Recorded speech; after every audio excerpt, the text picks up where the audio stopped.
Chris Sewall here, baseball card collector, investor, dealer, in that order. Welcome, everyone. Today I wanted to go through 4 what I'm going to call myths about the hobby, or sports card values, we'll say. And these are things I hear quite regularly from collectors when I'm buying their collection. It's things they'll say to sort of prop up the value of their collection, and which is perfectly fine, and they're certainly not doing anything malicious. But for the most part, these really just aren't true. And I think a large percentage of the hobby or collectors, believe they are true, or at least some of them are true on some level. So kind of wanted to just go through each one by one here, explain, why they're not really relevant, and then, yeah, hopefully you find that interesting and helpful.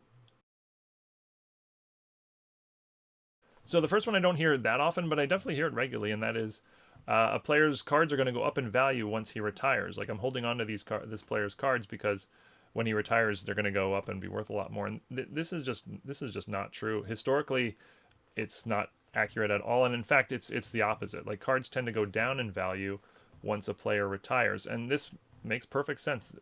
A player retiring, that's not good for his card values or career. I mean, a lot of collectors are following players who are active, and when a player's retired, he's not putting up numbers every week. He's not in the news every other day.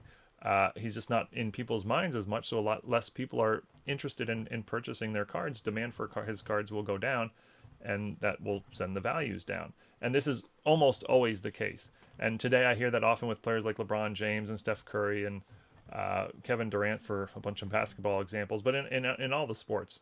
Once he retires, his cards are going to go up. That's just not the case, especially in sort of the short term. Now, you can maybe make the case that, like, in the long run, if you're talking about an all-time great, a LeBron James or a Steph Curry, like, I'm talking about decades, over the course of decades, card values will trickle up over time, but there's not going to be like a big jump around his retirement. Again, the card values are probably going to drop around the retirement, and if they do go up over time, it's going to be a slow trickle up type of thing.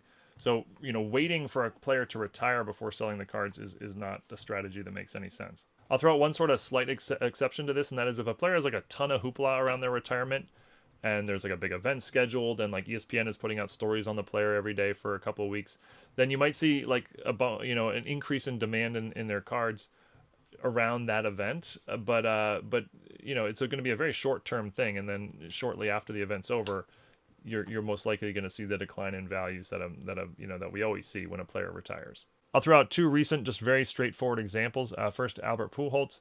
Here's his 2001 Topps Chrome Traded rookie in a PSA 9.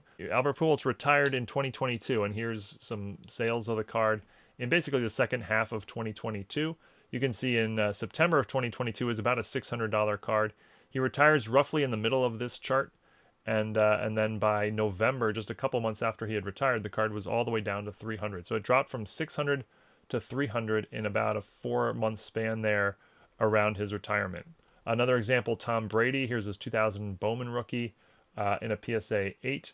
Tom Brady retired in 2023, or he announced his retirement in 2023. And you can see here's the chart of the card in a PSA 8 for 2023. I can see in early 2023, before he announced retirement, January, card was selling for close to $900, and then by the end of the year 2023 it was down to $650. So the card lost something like 30% of its value around his retirement. And you could probably argue that it's not all based on the retirement, but I would argue a large chunk of it was, and historically that's usually the case.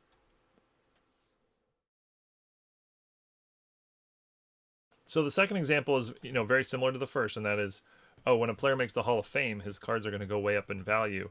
And I hear this all the time, like, I'm holding on to this player's cards until he makes the Hall of Fame, and then I'll sell them then because they'll be worth a whole lot more. And this is different than the first example, because in the first example, when a player retires, it's literally the opposite. His card values tend to go down. In this case, they don't go down, but when a player makes the Hall of Fame, it usually has little to no impact on card values. And that's because for the vast majority of players, we already know that they're going to make the Hall of Fame. And it doesn't change anything, now that they do. The demand is still the same. Now, there are times when, like, a player will sort of unexpectedly make the Hall of Fame and out of nowhere, and they'll see a increase in value, but even there, it's often not very significant. Again, 2 recent, very straightforward examples. Dwayne Wade, who made the Hall of Fame in 2023. Here's his 2003 Topps Chrome rookie in a PSA 10. Here's like a sort of a 10-month chart of the card's value around him making the Hall of Fame. This is the actual date he was announced for the Hall of Fame. That was April 4th, 2023. You can see on that date there was a sale for the card at $300, and yeah, that was basically consistent with what it was selling for. And you can see afterwards, it didn't go up. It basically stayed the same. There were some sales lower than it, sales higher than it, but a few months later, it was basically the same value, a $300 card or so. For a baseball example, Adrian Beltre, who was a member of the 2024 Baseball Hall of Fame class. Here's 1997 Bowman rookie PSA 10. And here's a chart of the value of the card over time, around his announcement. The two arrows you see are the arrow on the left is when it was announced he was going to make the Hall of Fame. The arrow on the right is when he had his induction speech. So you could say he got a little bump after his speech, but really overall there was essentially no impact. Well before the announcement, the card was selling about $375, and a few months after everything had settled down, it was selling for about $370. So really, again, no change. Now, I will say there are exceptions to this, and the exceptions are usually players who sort of get in unexpectedly. Like they're not on a lot of people's radar to be Hall of Famers, and they suddenly get in, and that increases demand for their cards. But usually when I hear people talk about, I'm going to hold these until he makes the Hall of Fame, it's in relation to players like Larry Fitzgerald or Clayton Kershaw, very, very obvious future Hall of Famers. And chances are those sort of players are just not going to see an increase in value around the Hall of Fame. All right, the third one is probably a little more niche in the sense like probably most people in the hobby wouldn't encounter this much, but I hear it all the time, and that's when somebody has like a large pile of modern commons, and I'll say something like, "Hey, just so you know, I can't pay anything for base modern commons," and they'll respond with, "Well, I haven't gone through them in a long time. So the last time I went through them, they were all commons. That was many years ago. Maybe a lot of those players have become goods and stars since then. So there could be quite a bit of value there." And I hear this all the time, and here's the thing. We've probably all heard the story of like somebody who went through their old commons from years ago and found a whole bunch of Tom Brady rookies in there or something like that. But that is so rare and so unlikely. And the vast majority of piles of commons are just that, piles of worthless commons. And here's one way to think of it. Like, think of the top 10, names in a sport today. Let's take baseball, for example. If you were putting together your like top 10 most important hobby names in baseball today, you can make your own list, but maybe you have Ohtani and Aaron Judge and Mike Trout and Bryce Harper and Mookie Betts and Juan Soto and Bobby Witt and maybe there's a Paul Skeens in there, and whatever your top 10 list is, every single name I just said, none of them were ever commons. There was no time in history when a Juan Soto rookie would go in the common bin, or a Shohei Ohtani rookie.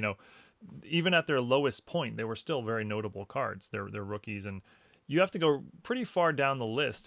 Top 10's not going to cut it, certainly in baseball. You got to go farther down the list before you can find somebody who was ever a common. And when you get down out of the top 10, card values really generally aren't that high anyway. So the significance of going through a large pile of commons and finding a player who a few years ago was a common and is now a major star and extracting a lot of value out of that is very, very unlikely. And I mean, think about the other sports. It also applies, in basketball, Luka Doncic and LeBron and Steph Curry and Durant and Giannis, SGA, Anthony Edwards. None of these were ever commons at any point in time. Football, same. Patrick Mahomes, Lamar Jackson, Josh Allen, Joe Burrow. None of these guys ever were commons, even at their very, very lowest point in the hobby. Now, I understand there's going to be, exceptions to this, but they're very, very few and far between, and probably not top 10 players where they have a ton of value. Now, the one notable exception in this century is Tom Brady.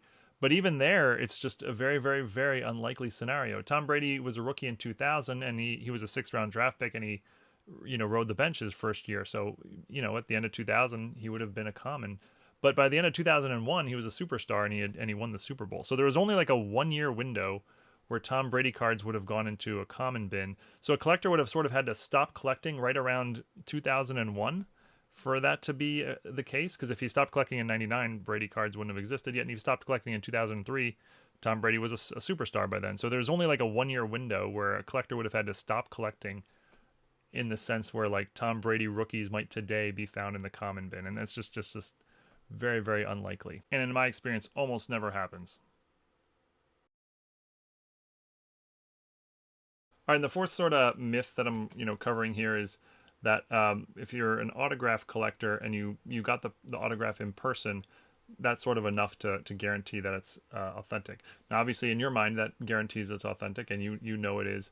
But as a dealer, if I'm going to be buying that and I'm going to be selling it to somebody else, the person who's going to be buying it from me, needs proof that it's good. And hey, I know somebody who said that they saw it. The autographed is not going to cut it, and it shouldn't. I mean, there's multiple people along the way who could be lying or could be, remembering things wrong.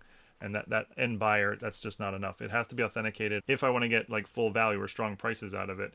If I'm just like going to sell it cheap and say, hey, I don't know that this is authentic, that's something different. But if you want to sell an autograph item for full value or strong price, it has to be authenticated. Even if you saw with your own eyes, Hank Aaron signed the item, that's not enough. It has to be authenticated, and that creates all sorts of costs and risks on my end if I'm the one who's going to have to do it.